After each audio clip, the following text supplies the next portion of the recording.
আমাকে অনেকে প্রশ্ন করে, আমি অনেক জটিল কাজ করি। তো এই জিনিসগুলো হচ্ছে আমি প্রথম ইউটিউব থেকেই শিখি, বেসিক। এখন যখন আমি বেসিকটা শিখে গিয়েছি তখন আসলে আমি নিজেই নিজের টেকনিক বার করে বিভিন্ন টেকনিকে বানানোটা করতে পারি। আমি শুধু একটা ক্যাপশনই দেখেছি, handmade pearl and beads, that's it. আমার এটাই ছিল দ্য ক্লিক। হতে পারে এটাই আমার ক্যারিয়ার হওয়ার কথা ছিল, এই জন্যই হচ্ছে হয়তো এটাই ক্লিক করেছে, এই জন্য এটাকে নিয়ে আগিয়েছে। যখন আমি ক্যাপশনটা পড়েছি হ্যান্ডমেড পার্ল অ্যান্ড স্টোন, ওই কথাটা পড়েই আমি তখন দেখলাম যে ওকে, এটা হাতে তৈরি করা যায়। তাহলে আমি তখন এটা ইউটিউবে সার্চ দিয়েছি এটা কিভাবে বানানো যায়। যখন আমি বেসিকটা দেখলাম তখন আমি প্রথমে সুতায় গাঁথার কাজটা দিয়ে শুরু করেছি। তারপর আস্তে আস্তে আস্তে আস্তে যখন যত সময় গিয়েছে আমি তত বেশি রিসার্চ করেছি। রিসার্চ করে করে বিভিন্ন টেকনিক অ্যাডপ্ট করেছি, বিভিন্ন টেকনিক অ্যাডপ্ট করে আজকে এই পর্যায়ে এখনও শিখছি। আমি ইভেন আমার যাতে যারা কাজ করেন যে মহিলারা, ওদেরকেও আমি 2 দিন আগেও নতুন একটা টেকনিক শিখিয়েছি। আমি নিজে 2 দিন আগে শিখে ওনাদেরকে 2 দিন পরে শিখিয়েছি।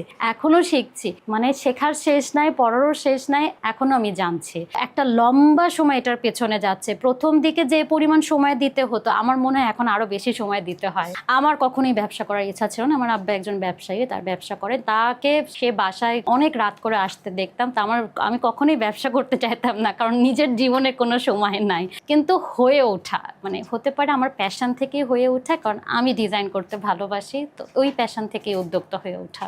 আমি আসলে বরাবরই ক্রিয়েটিভ কাজ করতে পছন্দ করি। তো এটার কারণে হচ্ছে জব করে যখন আমি নিজে যখন স্যাটিসফাইড হচ্ছিলাম না, তখন হঠাৎ করে ভাবলাম যে ওকে, নিজে কিছু করে এক্সপ্লোর করে দেখি কেমন লাগে। তো শুরু করলাম। শুরু করার পরে সবার কাছ থেকে ভালোবাসা যখন পেলাম, তখন জবটা লিভ করে তখন এটাকেই পার্মানেন্ট হিসাবে গ্রহণ করে আগাচ্ছি। আমার নিজের একটা ফ্যাসিনেশন আছে পার্লার স্টোনের প্রতি। যখন ডিসাইড করেছি যে আমি নিজের কিছু করব, তখন ভাবলাম যে এটাকে ভালোবাসি সেটা নিয়ে কেন না আগাই, তো এটাকে নিয়ে আগালাম। প্রথম দেখা হচ্ছে আমার আব্বা আমার আম্মার জন্য সবসময় হচ্ছে পাথরের জুয়েলারি নিয়ে আসতো, ওভাবেই পাথর দেখা, ওভাবেই ভালো লাগতো। করোনার সময় আসলে তখন যে গ্রুপগুলো রয়েছে সেগুলোর অ্যাক্টিভিটি খুব বেশি প্রচার হচ্ছিল, তো সেই গ্রুপগুলোতে আমিও অ্যাক্টিভ ছিলাম। যখন আমি রেসপন্স দেখলাম সবাই খুব ভালোবাসছে আমার ডিজাইন, তারপর এই কাজটা নিয়ে আগালাম। এটা এত দূর নিয়ে আসবো বা 3 বছর পার করে ফেলবো, সেটার আসলে প্ল্যানিং ছিল না। আমি এটাকে পাইলট প্রজেক্ট হিসেবে নিয়েছিলাম, আমি এক্সপ্লোর করতে চেয়েছিলাম। 2 বছর আমি এক্সপ্লোর করেছি। তো এরপরে হচ্ছে একটা দেশীয় উদ্যোগ আছে, তারা আমাকে অপরচুনিটি দেয়। তারা আমাকে বলে আপনারা আমাদের সাথে যুক্ত হবেন, আমাদের স্পেসে আপনার প্রোডাক্টটা আমরা ডিসপ্লে করতে যাচ্ছি। ওখানে আমি অনেক বড় রেসপন্স পাই এবং হিউজ রেসপন্স। ওখান থেকে আমার পরিচিতিটা অনেক বড় হয়ে যায়। তো ওখান থেকে আমি একটা বড় অঙ্কের অর্থ জমিয়েছিলাম। সেটার থেকেই আমি ব্যবসাটাকে আরও এক ধাপ এগিয়ে নিয়ে যাই। তারপরে সুহা ছিল প্রথমে নাম, সুহা থেকে এটা হয়ে গেছে সোহা জুয়েলারি। আমার যখন জবের 3 মাস সময়কালে ছিল, প্রথম 1 মাস হচ্ছে আমি আমার জবের করার পরে আমি দেখলাম যে না, আমি আসলে অনেক জবই করেছি, কিন্তু আমি কোনো জবে স্থায়ী ছিলাম না, কারণ আমি আসলে হ্যাপি হচ্ছিলাম না। আমি যেটা চাচ্ছিলাম সেটা আমি পাচ্ছিলাম না। যারা পাথর পছন্দ করে অথবা তারা কিন্তু আসলে দেখে নিতে চায়, কারণ তারা জানে পাথর এক একটা এক এক রকম হয়। তো এটার কারণে হলো স্পেসটা দেওয়া, যাতে তারা যে কিনতে পারে পাথরটা দেখে কোয়ালিটি বুঝে নিতে পারে। আসলে ফ্লোয়ের সাথে আগিয়ে গিয়েছি, কাস্টমাররা আমার কাজ ভালোবাসছে, আমি করে যাচ্ছি।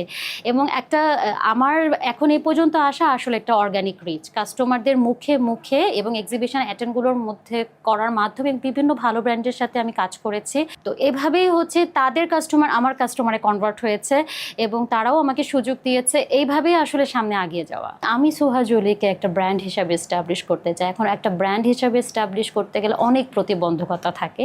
সেই প্রতিবন্ধকতাগুলোকে তো আমাকে আগে মেনটেন করে আমাকে সামনে আগাতে হবে। আপাতত তো সোহা জুয়েলারিকে নিয়ে আমার প্ল্যান অনেক বড়। হ্যাঁ, আমি অন্তত চাই যে সোহা জুয়েলারি বর্তমানে আমি নিজস্ব একটা স্পেস দিতে চাই। অন্তত ঢাকা শহরে হলেও আমার প্রত্যেকটা এলাকায় অন্তত একটা করে স্টোর দিতে চাই। হ্যাঁ, এতটা বড় করতে চাই যেন সোহা জুয়েলারির ডিজাইন দেখে যে কেউ বলতে পারে হ্যাঁ, এটা সোহা জুয়েলারির ডিজাইন।